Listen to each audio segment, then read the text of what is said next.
Hi everyone and welcome. This is Anne-Marie. Thank you so much for joining me today. I am part of Altenew's video hop called Watercolor Wonders, and I'm going to be showcasing two cards today using the Paint a Flower Water Lily Dahlia stamp set.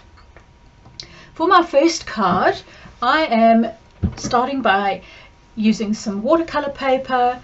I'm adding some clear embossing ink to this outline stamp, and once I'm happy that I've stamped it twice to get a really good impression, I will then go ahead and add some platinum embossing powder. I like to scatter it over twice, so just to make sure that every part of the embossing powder has stuck to the sticky clear embossing ink. And then I'm going to go and heat set that, but before that just taking with a small dry brush a few stray flecks of embossing powder away so they don't melt into the paper. I'm going to go ahead and heat set the embossing powder now until it's nice and smooth and melted, and I will make sure that I keep my heat gun moving at all times. I'm going to leave you with some relaxing music while I color in this first image, so sit back, relax and enjoy, and I hope I will inspire you.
So for my second card, once again using watercolor cardstock, I have gone ahead and used my watercolors more freely and just added a wash of 3 different colors, primary colors, red, yellow and blue, and I've made sure that I've overlapped the colors so that we will create 2 extra colors, orange and green. And then I'm heat setting the ink, the watercolor, so that I can add some more intense color if I need to, or touch it up. And once I was finished with that, the most important thing is to let it dry. But if you want to just be extra careful, do a test of your embossing powder like I'm doing here, and if it all falls onto the paper and there's no embossing powder left on your background, then you're good to go with embossing. So this time the watercolor is in the background, and I'm going to use the same stamp set again, this time with permanent black ink, and I'm going to stamp the image in the top left hand corner, and then I'm going to turn my paper around and stamp in the exact same spot again, so that I have it in the opposite corners. Just to be absolutely sure, I'm going to add some clear embossing powder over that, just to make sure that the black doesn't smear, even though it is a permanent black. Just giving myself some extra insurance that after all my hard work that the image stays crisp and clear. And then I'm heat setting that until the clear embossing powder is melted. Now for some extra texture and interest, I'm using my woodless colored pencils to add some extra shading. I'm using the same, more or less the same colors, similar shades, slightly darker shades of the watercolor, and just blending where the petals join the middle of the flower, just adding some extra texture. Very simple flicking motions, adding extra texture and more interest to the end result. I was quite careful to keep with the color blending, so you'll see that I'm trying to follow with each gradient of color or change of color with my yellows, from the greens to the yellows. And then I will do exactly the same on the other flower on the opposite side. So I'm really not doing any major blending or anything really difficult, just some flicking actions and adding a few more shady bits and bobs, just to give a better final touch and enhance the colors really, so that the two flowers will stand out a little more on the card. So I'm going to finish this off now by adding it to a black cardstock base, and then I'll put that onto an A2 either top fold or side fold card base. I like the black border, and that mimics the black permanent black ink that I've used for the image. To finish off, I am going to add a few essential black and white enamel dots to my card, just to give it some extra interest, and then I will proceed to finish my first card that I made.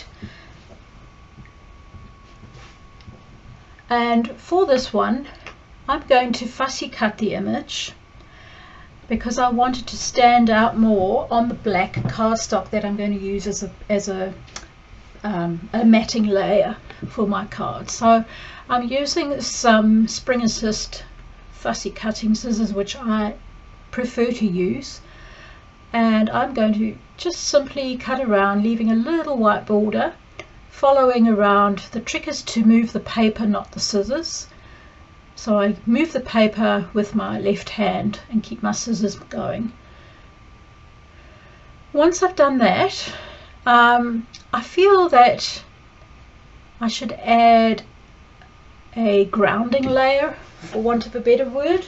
So I decided to use some washi tape, just a strip of washi tape behind the image, and the washi tape that I'm using is called Many Dots. So I'm going to add a strip of washi tape and wrap it around the edges, just making sure that there are no creases. So sometimes you can put it off really easily and then just place it when you're happy. I made a bit of a fumble with that, but it all worked out in the end. Flatten it out. You could always use a bone folder, and I've put it just to the right, so rather than centered. And then I'm going to use some foam tape, the Instant Dimension foam tape, add my flower at an angle, and then I've cut out a sentiment to add and nestle in just in the bottom right hand there. And I will also use some of the black and white enamel dots, just carrying on with the color scheme and adding that finishing touch. So there you have it. I will show you a few close-up photos now of the two cards that I've made. I really hope I've inspired you. I would love for you to subscribe to my YouTube channel, hit the like button, give me some love, and please leave a message. I'd love to know, have you tried watercoloring? Have you tried simple watercoloring like I've shown you today? Leave me a comment in the bottom, and I will look forward to seeing you in the next video. Take care. Bye for now.